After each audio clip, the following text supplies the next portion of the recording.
Good evening. Now, I've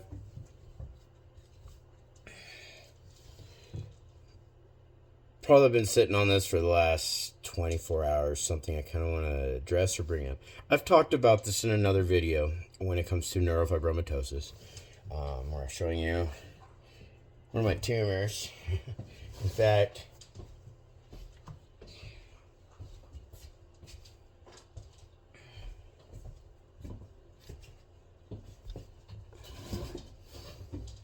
you might recognize it from this shit where I shine a light right into it. Let's go ahead and turn this light off real quick too. I'll give you guys a quick scene. So as you can see the vein. That's my tumor. That's one of many. When I say many, I mean many. And I'll show more here in a little bit. I'll do my best to show right here when it comes to this stuff. Now, they'll come in multiple sizes. Let's see if I get this just right. There's this guy here. I've got this guy right here. Let's see here. I know there's more on the back here somewhere. Oh, let's go back over here. So, like, there's this guy right here. A lot of them are going to be in that pea to nickel size and all that that I'm showing you right now. There's another guy right here. And then I got a big guy right here in my cheek. And I'll like I said, I'll show more. I'm going to end up going out of my comfort zone because I'm one of those guys, because of these, I don't like to go swimming without a shirt on. It's not just because of my sexy dad bod and all that stuff. It's because you can noticeably see the tumors when in my body, especially just right, yeah. There's some that I can show you that are larger than this, but then at that point I would probably be going against YouTube guidelines. So we're not doing that part. If you don't know what neurofibromatosis is, there's 3 types. There's NF1, NF2, and then NF3, or aka schwannomatosis. If you don't know what it is, most people don't. A lot of medical people don't even know. It's really hard to find a specialized clinic for it unless you're in the Midwest area. So, like, if you're in places like Missouri, Kansas, Arkansas, Oklahoma,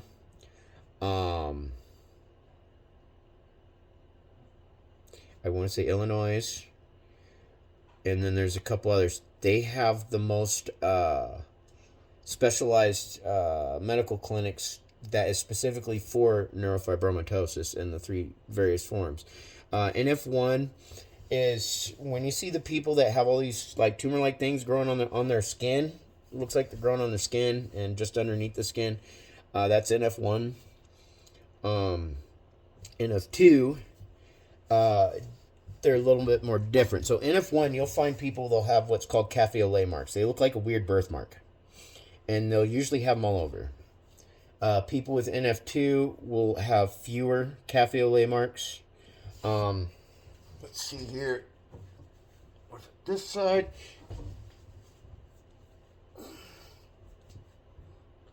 So if I can find where I go to now. Because, yeah, I'm not that super flexible anymore. My back is not the best. Yeah. Like I said, I'm a little self-conscious here. Anyways, all you'd have to do is look up for a cafe au lait mark. It looks, like I said, it looks like a birthmark, but it's not perfectly circular or anything like that. It's almost like a smudge. And can be kind of coffee color, brown, that type of stuff, like a birthmark. With NF2, which I obviously tend to know a little bit more of. NF1 is a little bit more common. NF2 affects like 1 in like 25 to 30,000 people, something like that. And then NF3, it's a little bit more rare. Which it's gonna be more similar to NF2 than NF1. It affects the nervous system. So in NF2, it definitely affects the nervous system. So it grows on your nerves, your nerve endings, and basically, well, anywhere your nervous system grows, it will affect. If they have to go and say, like with this, they can't remove this because the veins that you saw is the artery going through my arm. They risk basically either me bleeding out or losing all feeling, everything else going on in my hand. They probably have better techniques now and all since then, but I'm just not at that point of risking it. All I have to do is squeeze it just right, and I can lose sensation in my hand. The other common thing that you'll see with NF2 is people with it will start to lose their hearing, their eyesight. They will eventually start dealing with various forms of skeletal deformations, mainly in their spine. So I don't like doing this, but if I get just right, you'll see a tumor there. You'll see all these lumps starting to show up. Those are all tumors. So like there's one. Actually, that's a big fucker right there. That guy goes right along right there. And they're all through my body. I've got them. You'll see them up in here. Sorry. And I've got them in my lower spine. There's one right in here. Hard to see. And then I've got these big guys up in here. I might have to show some pictures of some of them, but it's hard to see them under certain lighting. But this side here, I can sit here and go, there's one. Let's swipe down up. There's one, there's two, there's three, there's four, there's five, there's six, 7. And then, of course, I know I've got one right in here, right above the belly button, all that stuff. And they go down on my legs, and they're all like this guy. And people think, oh, it's just fatty tissue. No, that's a benign tumor.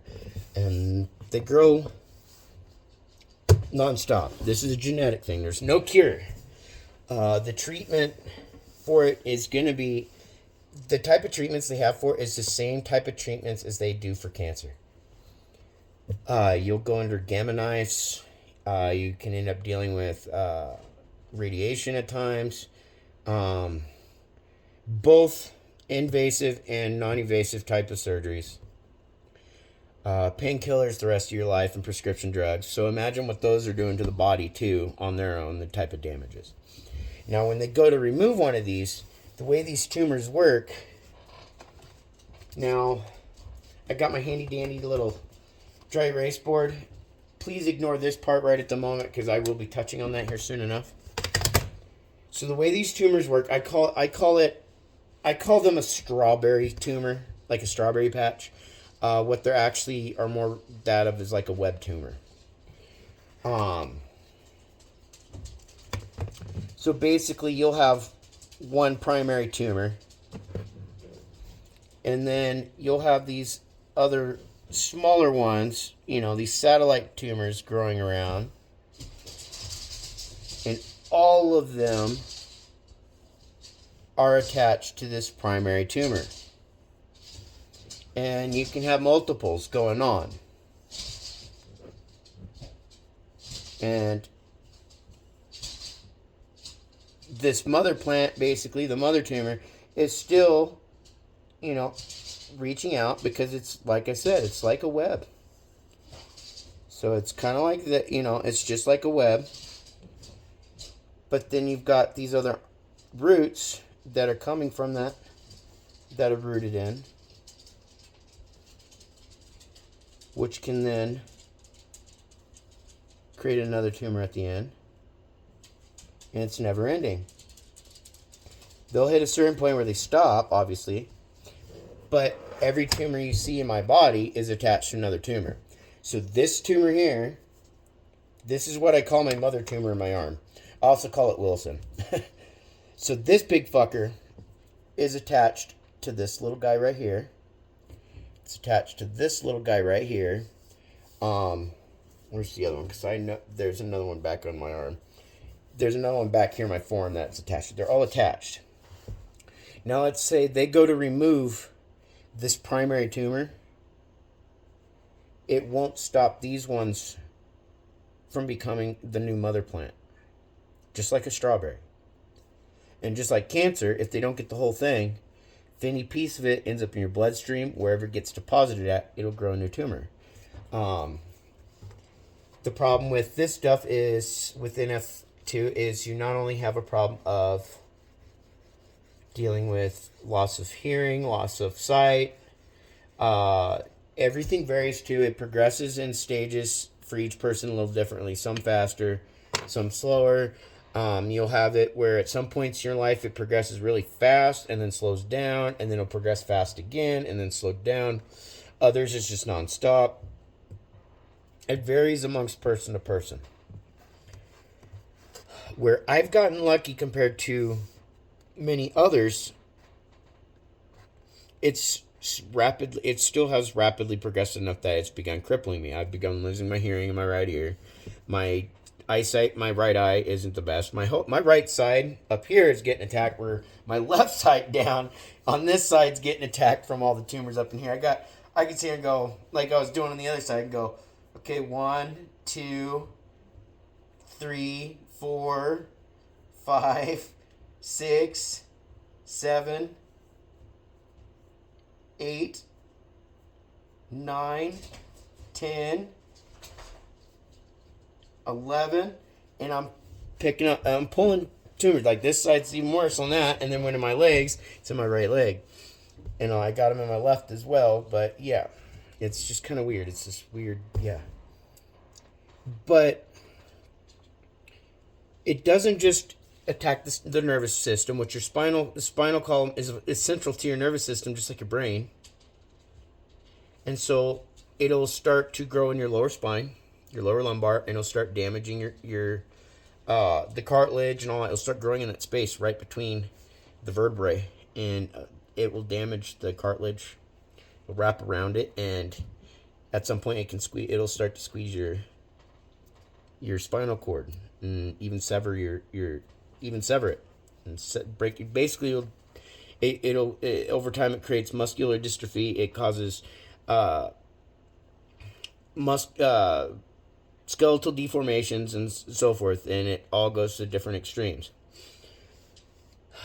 It will not only in lower back, you'll find it in the back up here in the neck, and then it'll get up into your brain area. A lot of it is through vestibular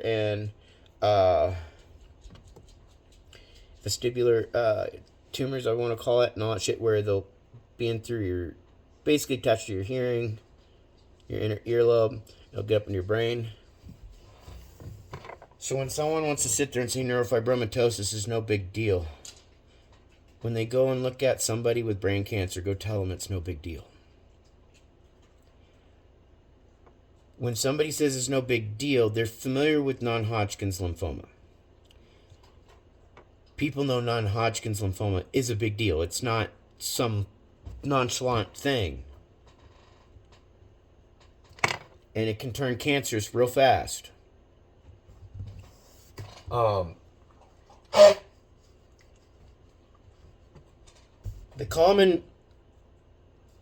thing is with NF2, just like these others, you have what would be two ways of developing it. One, you're a carrier. And you end up, well, I guess you could say three. But in my mind, logically, let's say you're not aware of your family history, and as far as you know, nobody in your family has ever had it, and you're the first person to have it or develop it. They would call that most likely a spontaneous mutation, genetic mutation, which does happen. It'll spontaneously develop. They more than likely were a genetic carrier, and something caused that gene to activate, basically, or not activate, I guess, however you want to put it. It affects the Merlin gene, which is like the 22nd it's like the 20 like something like the 22nd line in your DNA, something like that. So where normal people who are born with that gene, it is that's the part in your gene, the little spot in your gene, or the line, whatever you want to call it, that limits your body's protein production of what causes tumor growth. So your body is genetically programmed to limit how much proteins it's producing that basically turn to cancer, or can turn into cancer. I don't have that. I don't have the gene that limits tumor growth in the body, and so my body produces this protein that allows it to constantly grow these motherfuckers.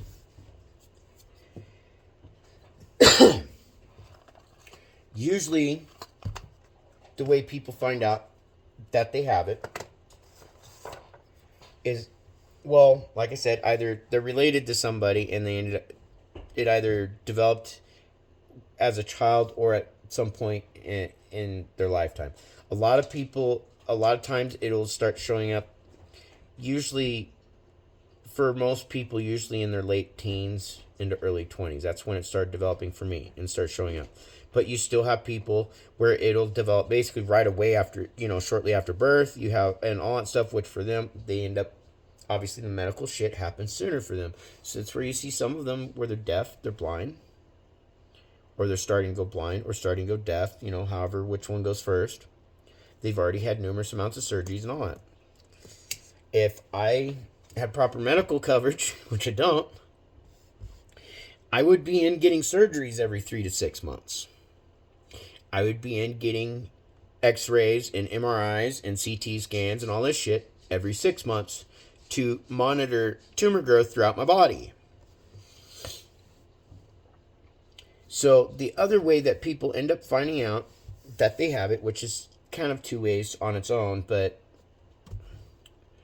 is they will, like myself, they'll start growing these tumors. And it's usually the first tumor, and a lot of times it's like, you get to, it's just fatty tissue, but then more start growing. You're going, okay, calcium deposits, no, it's not that. Then you have those, they end up finding out because they had a seizure. And that's how my brother found out. My brother was the first to be in our family, between my dad and myself and him. He was the first to be diagnosed with it. My dad had him, and not long after he came back from Vietnam. He had to deal with the Agent Orange shit. That's where we actually believe that's where it developed from. That's what caused that spontaneous mutation within the genetics. My dad was obviously a carrier at some point, but yeah, he didn't show anything at all until, I guess, his mid towards late 20s, something like that. About the same age as my brother when he got diagnosed. For him, he started having seizures, and when they would do the scans and the testing, he wasn't testing it positive for cancer. He wasn't showing any tumors in the brain cavity at first, and it took, I want to say, about a year of this going on before something finally showed up in the scans.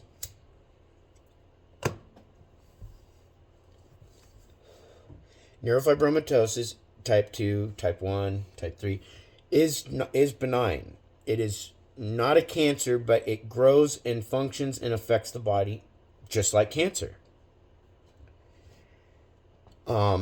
If it deposits in the lungs, it can grow in your lung and eventually shut down your lungs, just like lung cancer. If it gets into your kidneys and your liver, shut them down. So, like, there he is, this guy right here.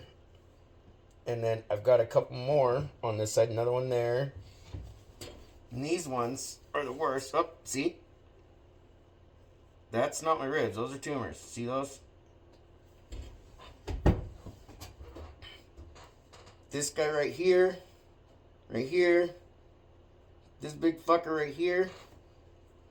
Those are all near my kidneys and my liver, all that shit. You know, in those regions. Those were to reach in there. You shut them down. I had to go through surgery. They had to treat it just like cancer. So when certain people out there say, oh, it's not a big deal. It's not serious. These are people who are, for most part, perfectly healthy. Don't have anything to worry about other than their own alcoholic addictions, most likely. They get to deal with the health factors from things that they did to themselves versus things that they're born with. You know, some of you are sitting here as I'm smoking, you know, I know some of you want to try and call me out on this, but I'm going to get to this part too.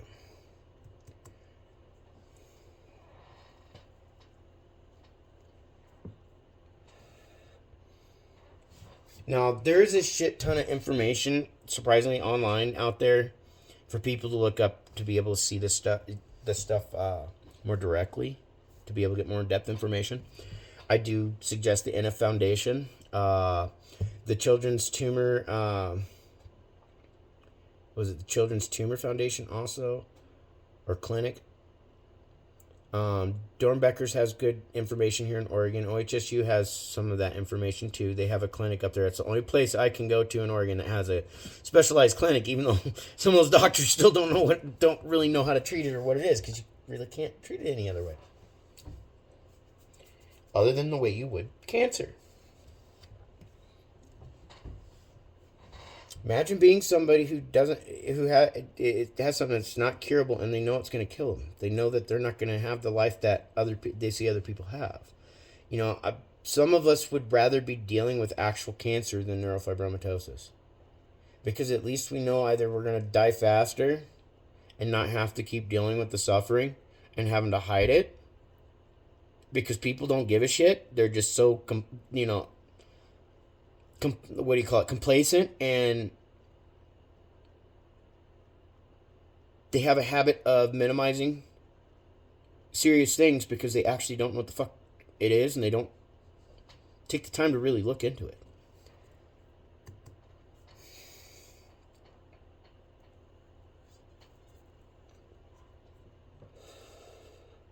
So this is where I can have fun with this guy. Hopefully you can see this. It's set 0 to 100. Quartered it, 25, 50, 75. Did it as years. So you got 100 years here. You know there's people that's reached beyond 100 years old. Very few. It's like 1 out of a million, maybe. I don't know the statistic on that one. I haven't, yeah. But I'm just throwing that out. But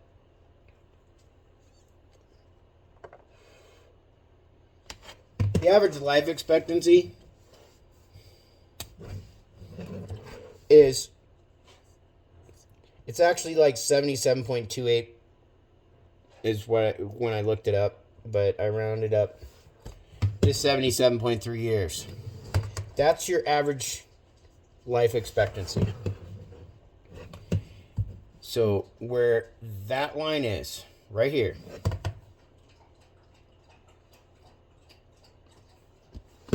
that's roughly about where it's at. Now, when we look at this scale, on average, about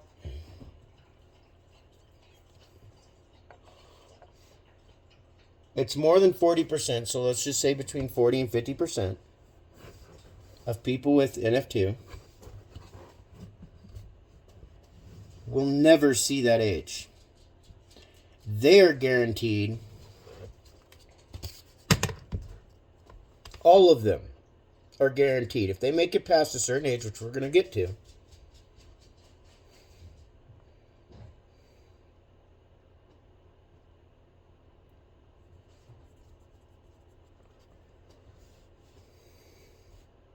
So I'm going to write up the scribble or erase the part where it says life expectancy underneath.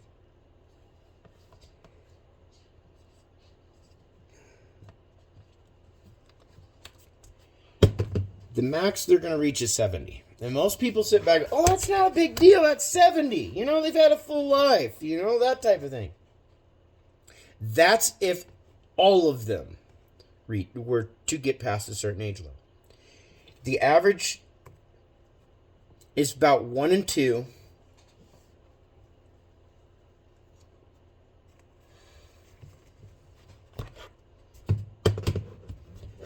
Will only see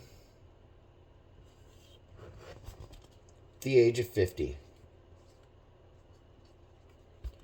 I'm 43 right now. I've made it very clear because I do know how my progression is on my situation.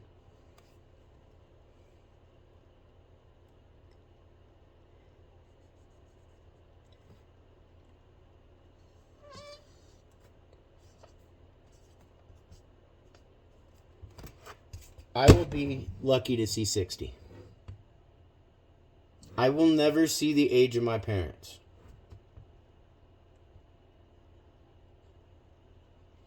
So when somebody says neurofibromatosis in any form, NF1, NF2,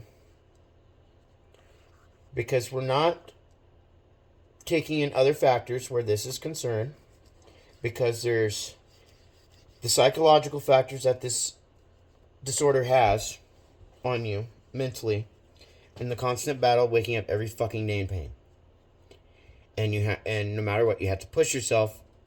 Excuse me. And you know you have your limits. And when you get to a certain point, you are not willing to push past your limits. But people are going to continue to disregard your limits because they seem to think that because they're perfectly healthy, you can do it too. They're not taking in consideration of the fact, and this is how I'm going to do this. I'm going to do this in a wave to start on one side, on the top side, or kind of a, you'll see, like a Ronald McDonald sign, just repeated. So that top part's representing the average life that that half of people with NF2, or I'll just say neurofibromatosis, just to keep it easy. That's the life expectancy they're generally going to have. About 50% of them are going to be lucky to see past the age of 50. When you look at the average between 70 and 50, what do you think that's going to be at 60? The average person with NF2 is going to see 6, and people are going to, oh, that's a full life. That's a full life. This is coming from people. Now, instead of doing the rounded edges, I'm going to do it's going to look like a W, basically. A bunch of W's or teeth on the bottom part of it.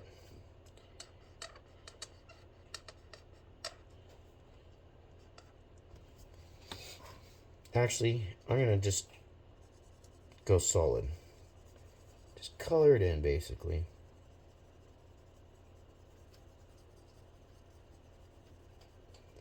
All the way to the average life expectancy. And the thing is, most of you people out there who are healthy, who are acting this way, so long as you don't become a fucking drunk and ruin your body more, so long as you don't get into drugs, so long as you're careful, doing your best to be a careful driver, you can only do so much where other people are concerned.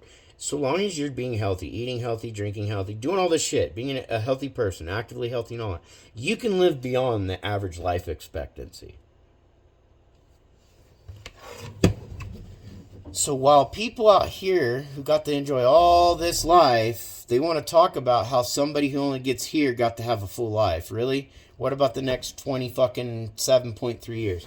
They lose 30 fucking years, basically, of life that any people and some of you folks out there want to say, oh, this isn't serious. Neurofibromatosis isn't serious. You only lose 3 decades of your life. The time span that it takes to have a child, raise a child, and have a grandchild, technically. And some people are like, what? Wait a minute. How's that? Well, start out soon enough to become a grandparent soon enough. When you look at the history of humans, people having children after they're 18 is technically considerably relatively new in human history compared to those having kids at 15 or younger. That I don't necessarily condone. I was a teen parent. My son was born 10 days before my 15th birthday. I had to learn a hard lesson from that alone, and I don't blame that on him. I blame that on myself. And to some degree, I also blame that on things that I didn't know about at the time. Between my child being born just a couple years before my NF started developing, the fact that I was growing up on spectrum and not knowing, so I was having to deal with a lot of internal battles at the same time, social battles, everything. I didn't want to run for my child, and I didn't. I had my child withheld from me. I raised my younger son with minimal help after his mom left me in some weird coma-type state in the hospital, and I ended up having to put my health to the side, and it's not like I'm not putting it on my child, but that's what I knew I had to do. I had to put my health to the side so I could go back to work and be able to do more for my son than what I could have done just off of $655 a month from disability at the time. I couldn't pay bills and provide for my child. I went back to work, and after a while I started working 2 jobs because I knew I could only go so long. I knew my health was not getting better, and I worked my fucking ass off. I had to work through the pain. I had to work through my spine, everything, the way it's damaged. My neck up in here, which I've shown on another vid, which I think it's not public. It might be unlocked. Showing the damage up here. Plenty of people have seen like even Elon Musk and others where they want to go in through here, and they want to go in and sort of fuse your the vertebrae in your neck, or that type of stuff. For myself, they want to go more extreme because of the damage. Just as in this section, they want to fuse my lower spine. My mid spine, I still gotta find out the results of the other. I gotta call because I'm kind of afraid of that one, because half the time I feel like I'm literally being sawed in half. Where my neck's concerned, from like C2 or something like that down to like C7, I think it is, or 3 to 7, something like that. They want to go through here. They want to move the artery, go around the artery to get to, and then of course, basically between the artery, they want to go past my artery. They want to get to the vertebrae from 3 to 7. They want to remove those. They don't want to, they're going to remove them. They want to cut them out. And when they go to remove them, they have to be careful not to touch the spinal cord. It's like a little water balloon. It doesn't take much. Once it's popped, it's done. You're paralyzed from that point on.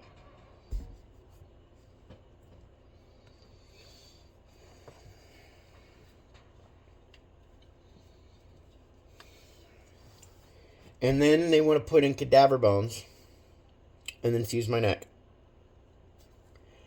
Each scenario raises my chances of death on the table higher and higher. By the time they get to that, I have about a 70 to 80% chance of dying on the table.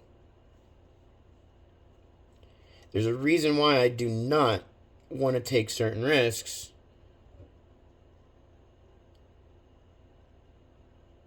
Because of that, whether my kids hate me or not, I want them to still have that. I still want to be able to live long enough to give them the opportunity to at least have some part of my life again. Those have been following these vids for a while, this channel. There's very private things that I've talked about before on here that I now keep things that's private or unlisted, where it has to do with my children, my relationships, my family, and all that stuff. Those who follow long enough, have followed or watched long enough, know And I don't really want to go into that on this video because it's really not about that. But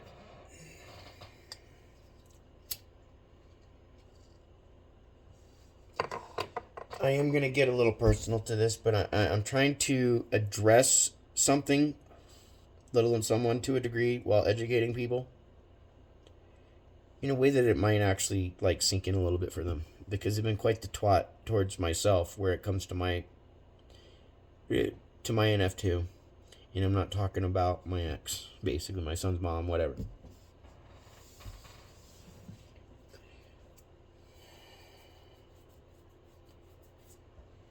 So I get a phone call about my son having a seizure here this week, or this last weekend.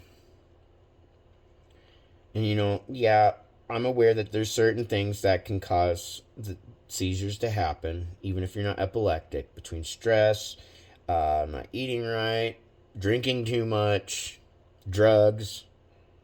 It can be a list of things. And another tumor right there. But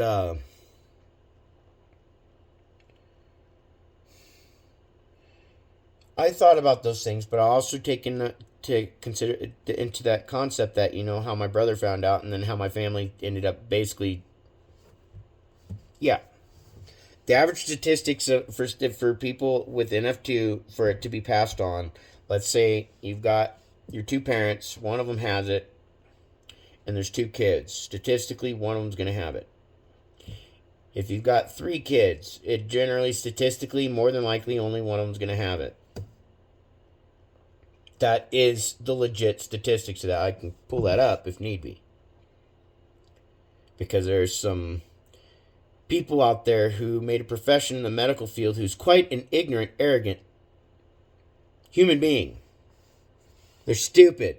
They obviously didn't take their job serious enough. They just... Yeah. They didn't give a shit about the people. They didn't give a shit about anybody in that office space. All they cared about was their paycheck. Miss disbelief.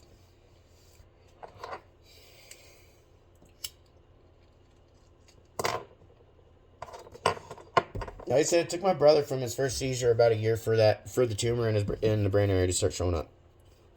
So when I hear that about my son, it's like,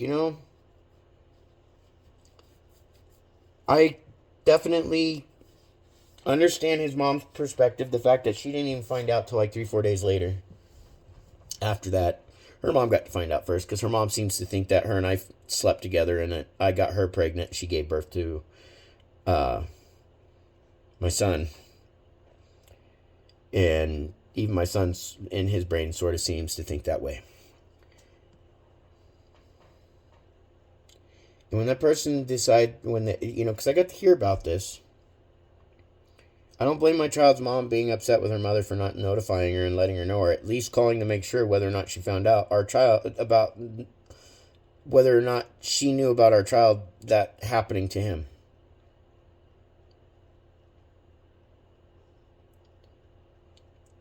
The way that person handled it, she laughed at my child's mother. I thought you already knew about it. It's no big deal, that type of thing. Let's come back to life expectancy, because I have a very hard temptation of not giving in to wanting to say that lady's name outright. While you sit and laugh and say it's no big deal, he's in a position, his wife at least, because I know they both watch this stuff, they need to keep an eye on this.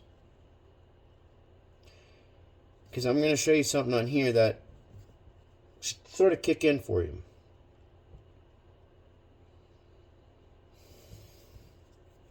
See, she was born in 63, 64, something like that. So she's already like 60, 61. She's already hit the age that I will be lucky to see. So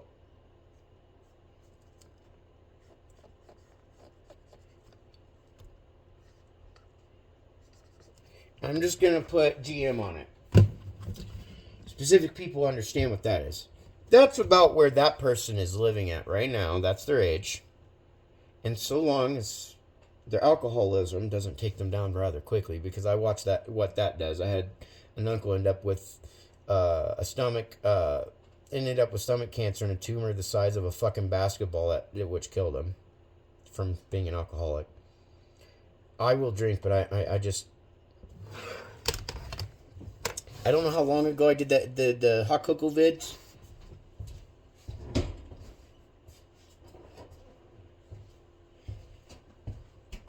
That's how much I've drinking in that time period. And about that much of it, so from basically where the top of the label is,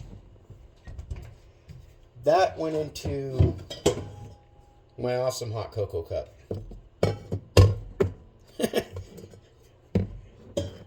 About the equivalent of a shot or two. I don't mind drinking once in a while. I don't have a big bias on people who drink.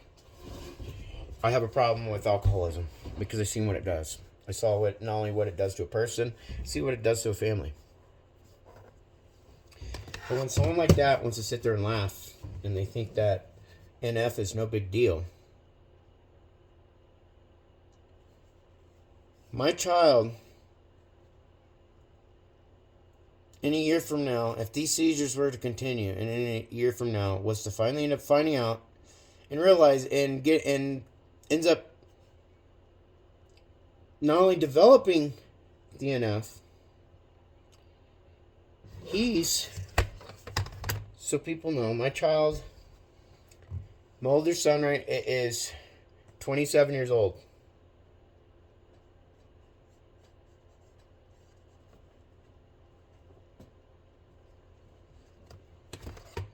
That's right about the same time my older brother found out, ended up having his seizures. Right in there, started to have his seizures. And about a year later, it was when the tumor started showing up, and that's when and then they ended up testing him for the NF, and they found it and all that stuff in his genes.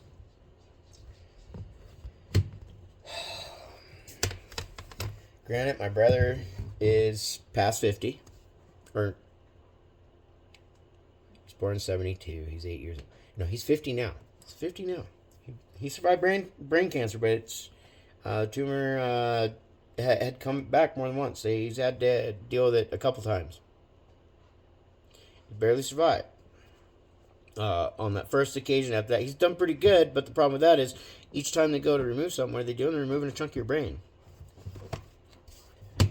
Does this twat want to see that happening to that young man? And has some of his memory literally being cut out because she wants to laugh and thinks neurofibromatosis is not a big deal. It ends up him developing that. His clock starts ticking then. And I'm going to get to that. So while that woman laughs, and she knows so long as her alcoholism doesn't take her out, she's going to get to most likely reach that 70 plus years of age. While she laughs because of someone like me, because she hates me that much. She hates disabled people. She hates anybody who collects off the system, all this shit. And she embrazened those beliefs into my child. And there is a backstory to that, which I won't get into that. But I'm more concerned about his health, whether he likes me or not, all this shit. I am concerned about my son. So while she sits and laughs, like it's no big deal. Does she like the idea that the average life expectancy after somebody has been diagnosed with NF2 is about 15 years from that diagnosis? That's the average. Think about that for a minute, lady. It's no big deal. He's 27. It puts him at around 42. What it's most likely he's going to put him at is he's going to be in my shoes. Even though I started developing the tumors, the neurofibromatosis, 10 years beforehand.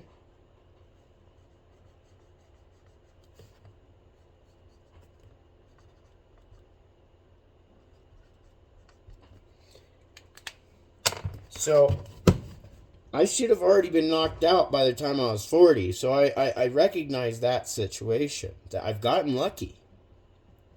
But I am still losing my hearing. I still deal with that whole tinnitus bullshit in my right ear. It's starting in my left. I'm having more and more trouble hearing people talk to me. So long as they're in my left ear, I can hear them better. My eyesight, my right eye is starting to go bad. And I'm right side dominant. So, yeah. You're somebody who writes with your right hand, and you're going to have to relearn how to write with your left hand. So, if that person thinks this shit's not a big deal and thinks it's funny, right now at the moment, he's got about more than a 50-50 chance. It's like I said, if you got 2 kids, one of your parents has it, one of your kids is going to get it. It's going to develop. The fact that my oldest brother, it's now developing in him. That's all 3 of my mom and dad's children that has neurofibromatosis type 2. That is a 100% genetic inheritance that we all developed it. Not a 50%, not a 35%. That was a 100%. When it comes to medical statistics, that'll tell you that my children don't have a 50-50 between the 2 of them. They're in the 70 to 80% range. They're very likely going to develop it. Both of them. And if it skips one of them, it will develop in my grandchild. It will be developed. There's no changing it. Unless there's a place like Gattaca where you can go in and you can have designer babies implanted into you where when they're born, they'll never have any form of cancer. They'll never develop an addictive personality. They'll never have this or a heart murmur. Heck, they won't even have a nose-picking habit. It's not going to happen in this lifetime.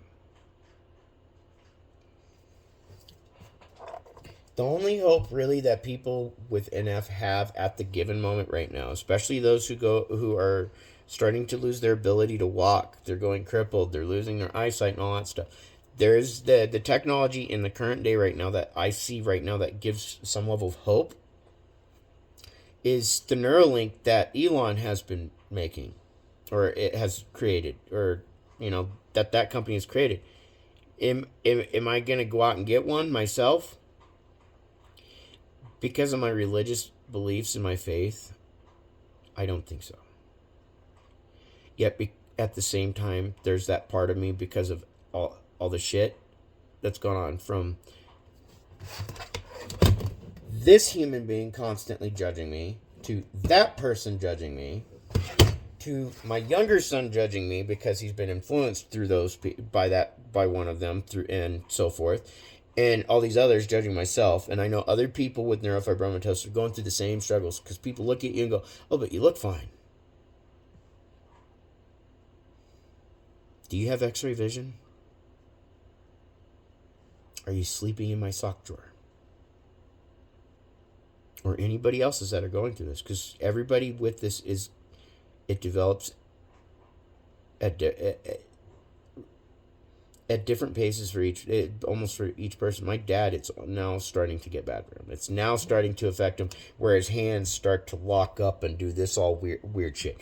And like my hands, if he's had to do it, I have to do it at times where my fingers will start to bend backwards. And there's nothing I can do but grab a hold of my fingers and force them this way. Because the nerve damage that these tumors are starting to do. But hey, it's not a big deal. Because after all, when a grandmother has the full opportunity to get to live a full life and thinks it's funny and not a big deal, that's something that even her own grandchild does carry in his genetics. Now, whether it's developing or not right now, we don't know. We'll see what happens. And I hope they're paying attention. Because I am concerned. I do not wish what I've had to go through on either my children or anybody else. And I also don't wish what I've watched other people with this disorder have to go through, because there are some right now that didn't get to see 30. There are people that I've known within the neurofibromatosis community from the groups that I've been a part of that they didn't get to see 25. They didn't get to see my children's age. My younger son is now 24. My older son is, going on 27 now. He's born in 97. 25. He's going on 26.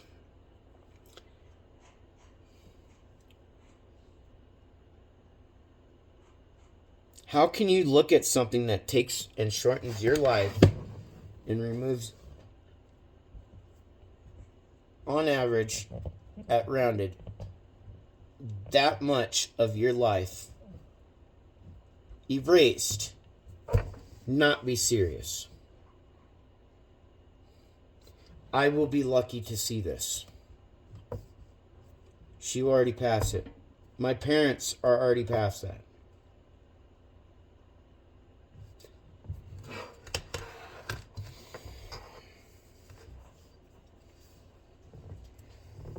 This is why I got to a certain point in my life where I started to speak up. Because, yes, a part of me feels that there's an urgency in my life that I don't have the time in my life to do the things that I should have been able to do 5-10 years ago. And if I didn't have my attention dealing with other bullshit for the last half decade, at the minimum, there would have been a lot more things done. I'd probably be a little bit further than I am now. And that's why I treat this seriously, because I know I don't have that time that person has.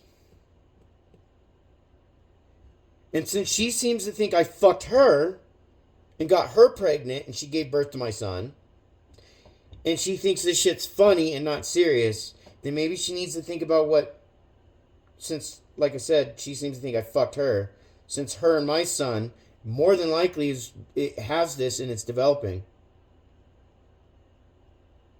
She gonna laugh at him when he starts going crippled?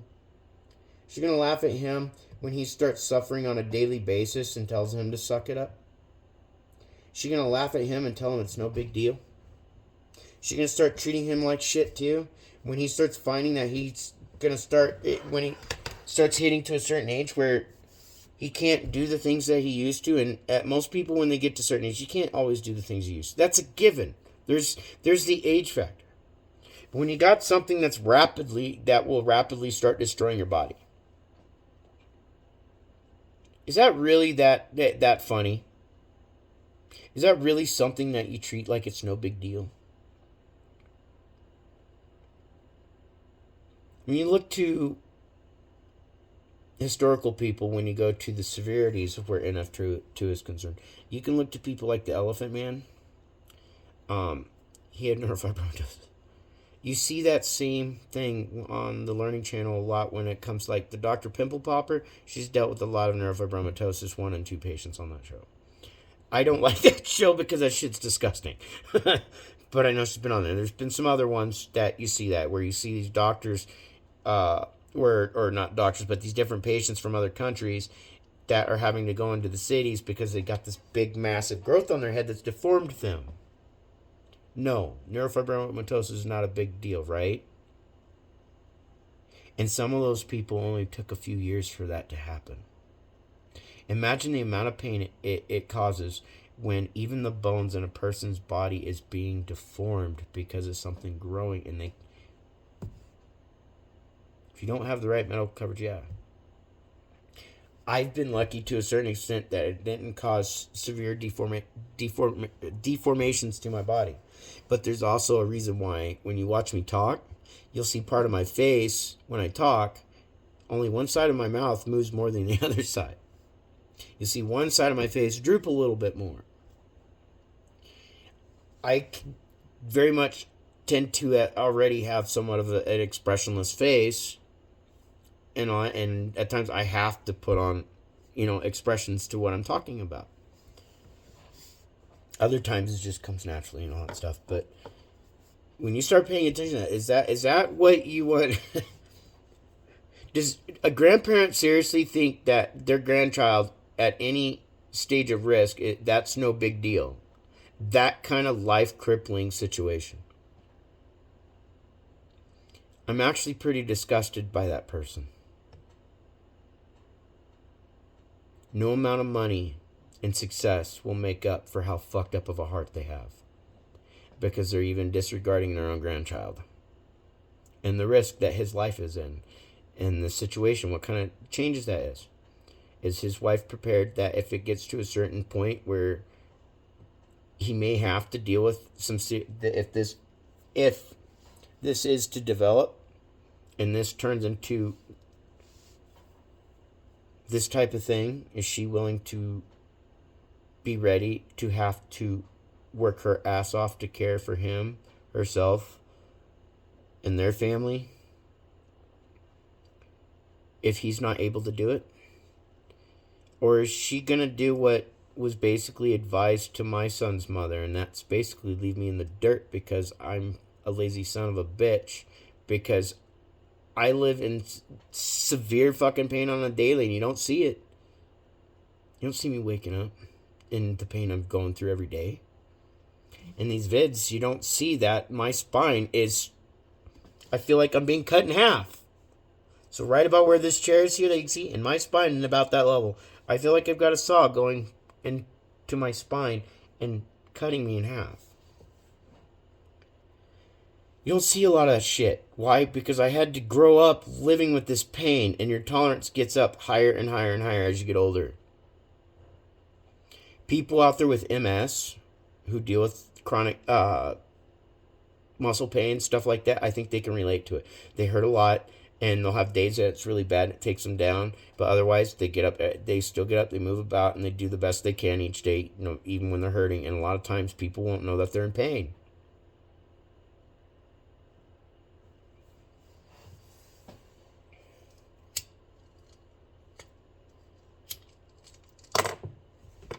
So I want not only people to kind of learn about this in this degree, this is kind of a level of awareness. I'm not going into detail of this disorder necessarily. I gave you kind of enough. I showed you enough. When someone like this is more than likely to make it still halfway to 100 from where they're at, and still get up into this range in life expectancy while they laugh and think that something like this is no big deal, they need to come to the realization that their grandchild, whom they do love very much, and I recognize that, because their grandchild has her wrapped around their finger. That child develops this, he's going to be lucky to see the age that she is right now, and she thinks that's funny. Think about the amount of life that young man's going to lose. An opportunity of things that he could still... opportunity of the numerous experiences that he could still have in that age grouping. What's the average age that Americans retire these days? It used to be like 55. It's like 65 now. Think about that. You're looking at 60, 65, her age. So by the time he gets to retirement age, he has a possibility of being taken out by this. I will be lucky to reach that age.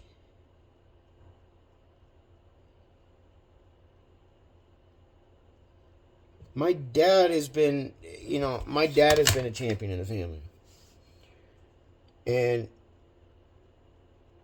at first, there was a long period of time there. He just kind of,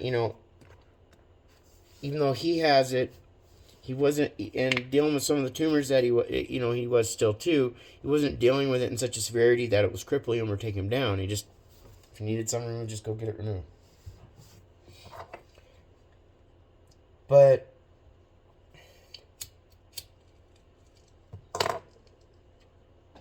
it finally got to a certain point, though. It's started to medically affect him about a year or two ago. So he got lucky that it progressed much slower for him to get to the more serious stages, to where basically, by the time it was to really do anything, by the time it in essence was to reach where I'm at right now, he's probably, might as well say, about 10, 15 years behind me. Because the things he's starting to deal with now is what I was dealing with around between 30 and 35, somewhere in there. I was already dealing with it. And it just doesn't get better. So long as he's careful and all, he's gonna live his entire life. He will live his entire life. There's other things factor-wise that worry me, but again, that's not what this is really about. I'm trying not only to inform, educate a little bit on this, but also kind of address somebody a little bit on their bullshit.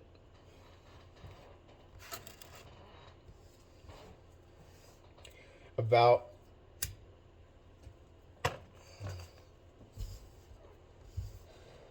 a little more than half of the people who have neurofibromatosis type 2 are on spectrum also, and I'm going to show you. And again, actually, now I think about it,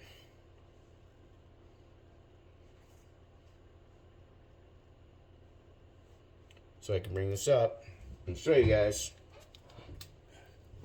What's that say right up in there? See that? Average life expectancy, 15 years from diagnosis. I'll read it out.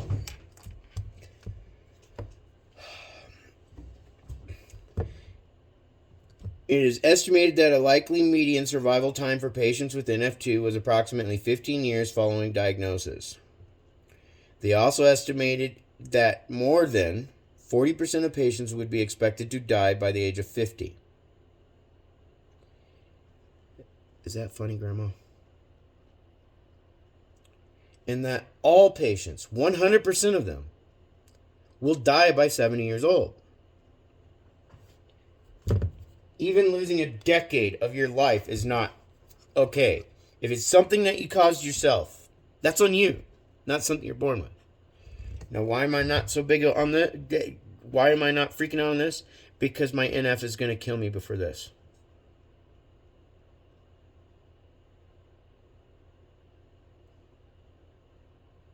This is still something I have been mentally I've been mentally pushing myself here lately, preparing myself that once the New Year's begins, I can start weaning and hopefully quit this next year smoking. I'm not going to be one of those idiots who goes, oh, I'm quitting on New Year's and start back or never even try.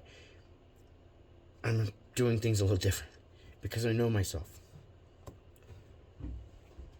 Other than that, for most part, diet-wise, I eat pretty good. This and this are the worst things I fucking do.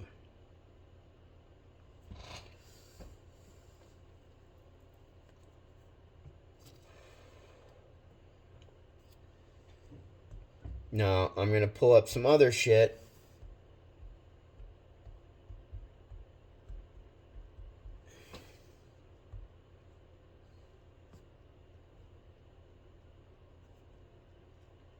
So you'll find, like, those with NF1, a lot of kids, a large number with NF1 are going to be on spectrum or have autism. Those with NF2, it's going to be, well, I'm going to see if I can find the image for it. So it makes it, there we go. So, this, let's see here. I'm going to get it to where I can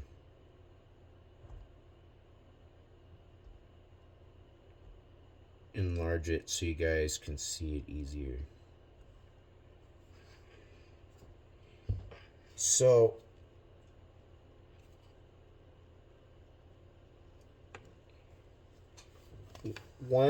there's the neurotypical brain. There's your autistic brain. You see the firing, how the brain fires off? Well, when you look, it's neurofibromatosis.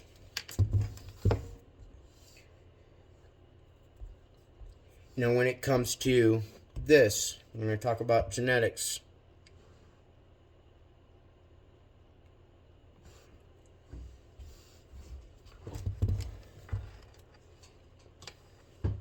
And it breaks it down.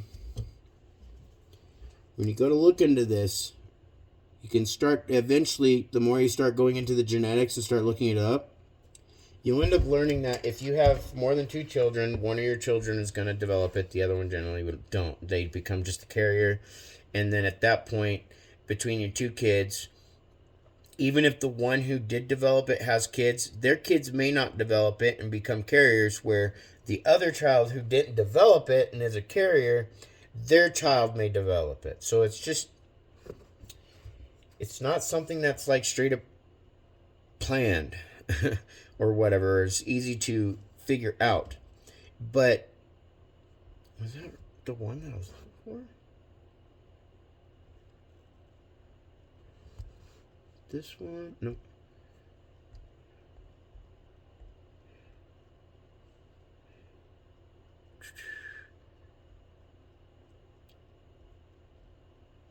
But anyways, you can start going through it. I'm having trouble finding some because NF1, NF2 information will overlap.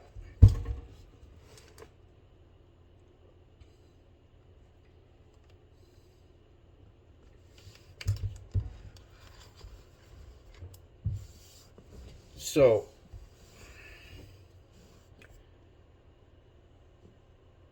what's funny is this is still connected to my projector, so it's probably showing up on my wall out there.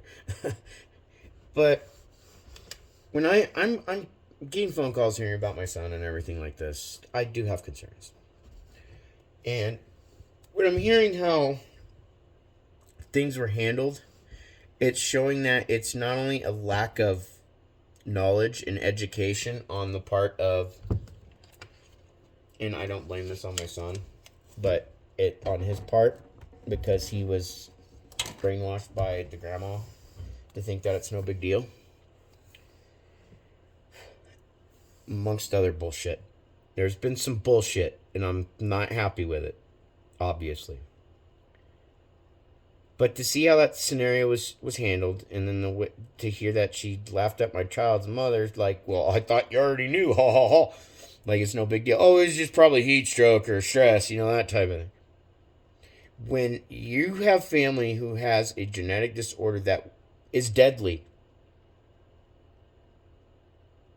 and can turn cancerous at any moment, because one day you could be doing fine, and the next day all of a sudden, a tumor may be growing in a spot that you don't know it's growing there, because obviously you can't look at yourself and go, okay, well, there's one there, there's got to be one, like, you can't see inside yourself. You can only see what you can see and feel what you can feel. And there are tumors in my body that are deep enough that I can't touch them or feel them. And you won't know if it's turned cancerous until it starts to affect you that way. You may not even know that there's a tumor there because it's small enough that it doesn't show. And it's not solid enough to show. Until it gets big enough to do so. And until that point, it will affect that person until that shows and it gets treated. So having the knowledge of knowing that you've got family that's going, okay, my family's doing this is a very strong chance. Does it mean that's what it is? No. But the likelihood is up there, and so to throw caution to the wind says you might as well be one drunk son of a bitch, go fly a fucking airplane with no piloting experience, because that's what you're doing. You're flying blind, drunk, and stupid. And when there's somebody that was a medical professional to treat something like this as if it's not serious, shows their arrogance, their ignorance, and their lack of knowledge of it. Because when full-blown medical doctors who are not just head nurses are not aware of this disease until they start doing homework and realize, wait a minute, this is not good, this is deadly, this is serious, it tells me a lot about that person. I've already figured out what kind of person that is, and I just don't have a lot of very nice things to say right now. Neurofibromatosis type 1, 2, or 3 is not something that you just laugh at or you treat lightly. You don't treat non-Hodgkin's this way. You don't treat cancer this way. You don't treat any other disease or disorder this way. And the only people who do are heartless twats that don't give a fuck unless it's something that starts to affect them directly. Or it affects somebody they care about.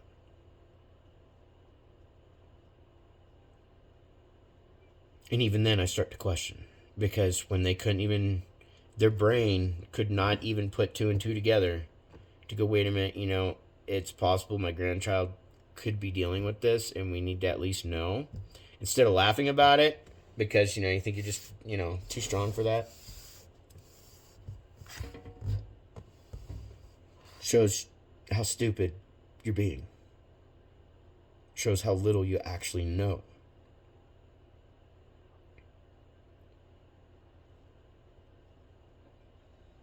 When somebody who is genetically has had their ability to live a genuine full life. A full life is not 50. It's not 60. When your average life at this point is hitting closer to that of 80, that is a full life. A full life is one that isn't taken away by cancers. It's not taken away by genetic disorders. It's not being taken away by shit like that. By things you can't control. Now, if you choose to be a drunk, you choose to be a fucking serious drug addict, and I'm not talking pot.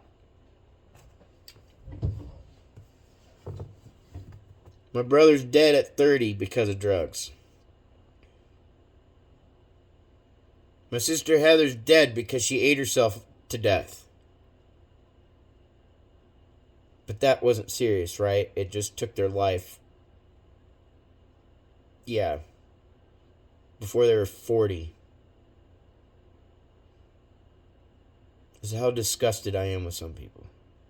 When they don't realize that, if something was no big deal, people wouldn't lose their lives over it.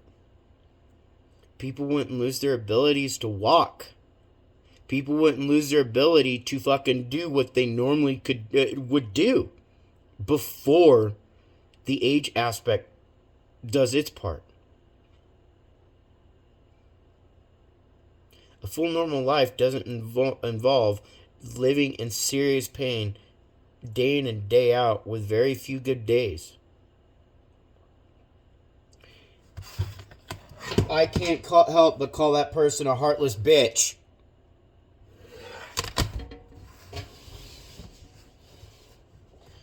What you did with your life, the choices you made with your life, and how you fucking led it is your fucking problem. You hurt a lot of people. But when you're disregarding even your own grandchild at this point and the level of risk that he's at of developing this and what it can do to him, you need to get some fucking help.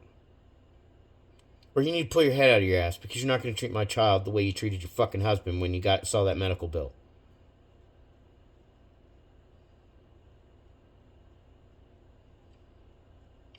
Hate me all you want. My child can hate me all he wants. I do not want to see him go through what I've had to go through. I don't want him to see his life be shortened by something that he was born with and have to deal with people like his grandmother judging him the way him and his grandmother judged me.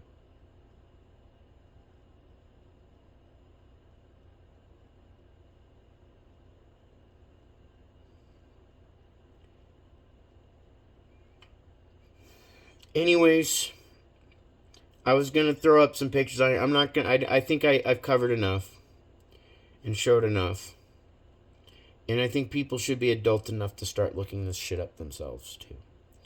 For those who are not aware of this stuff and this is new to you and obviously not related, you're not related to me type thing, and all, and you get curious, look up the Neurofibromatosis NF Foundation, CTF. There's a list of them. You can look up the different ones. John Hopkins, all of them. They'll have information on this and more in depth. This is one of those things that they actually know more about autism than they do about neurofibromatosis. And those who are aware that it's only been in the last 20 years have they come to really start understanding to a degree of autism. Because when I was a kid back in the 80s, unless it was something blatant, somebody with Down syndrome or had severe autism, they didn't have the knowledge then really to be able to catch it in others. There's entire generations of people who've gone their whole lives not knowing that they were on the spectrum, and it ruined their life. Because just like with neurofibromatosis, if the disease, or I should say the disorder, doesn't kill them first, depression and suicide could come in behind it. Most people on spectrum usually don't live past 50 because they end up killing themselves because of the way people treat them, the way their friends and family treat them, and the way strangers treat them. Then you throw in the neurofibromatosis aspect in this situation. And if that doesn't kill them first, there's a good chance that the depression could end up killing them. Especially if they get treated the way I was. And the way others who are in my shoes have been treated.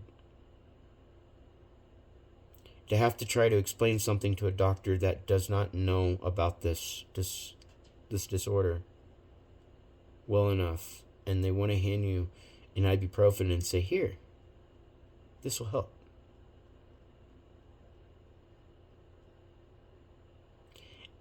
It's time that these medical professionals start really taking the time and learning about some of this stuff, even if it's at minimum, so that they're at least aware. Not every doctor's going to have every, disease, virus,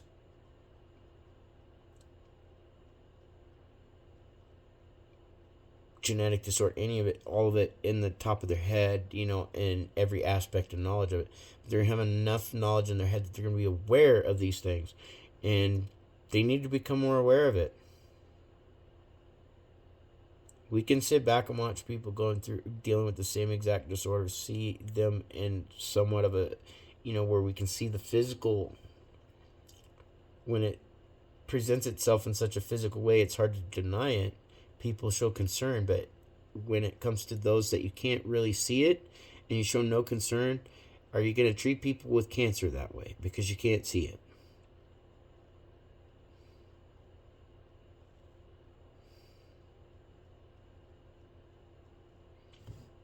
Thanks for watching, and I hope you all have a good day, good night. Be safe out there, and start growing a fucking heart, people.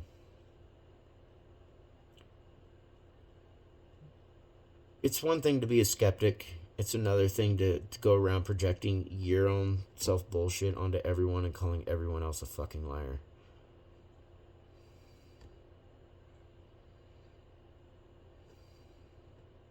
There's some things you don't want to be proven wrong on in a way that it could affect you. And in this case, I don't want this to affect my son. But I also have enough concern and enough,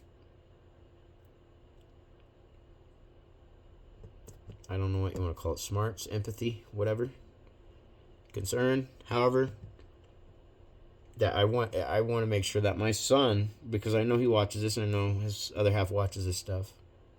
His mom watches this stuff. They at least keep an eye on this shit and educate themselves. Because if he ends up developing this, he's going to know what it's like to be in my shoes, and he's going to be eating his own words and his grandmother's words. Excuse me, because her and even his mom taught him a lot of shit, a lot of bad shit. His mom had to get her eyes opened up a bit too. Since being back in the picture all those years after all, she saw what it did to me. She watched it cripple me. I have a wheelchair for those random occasions I end up losing my legs.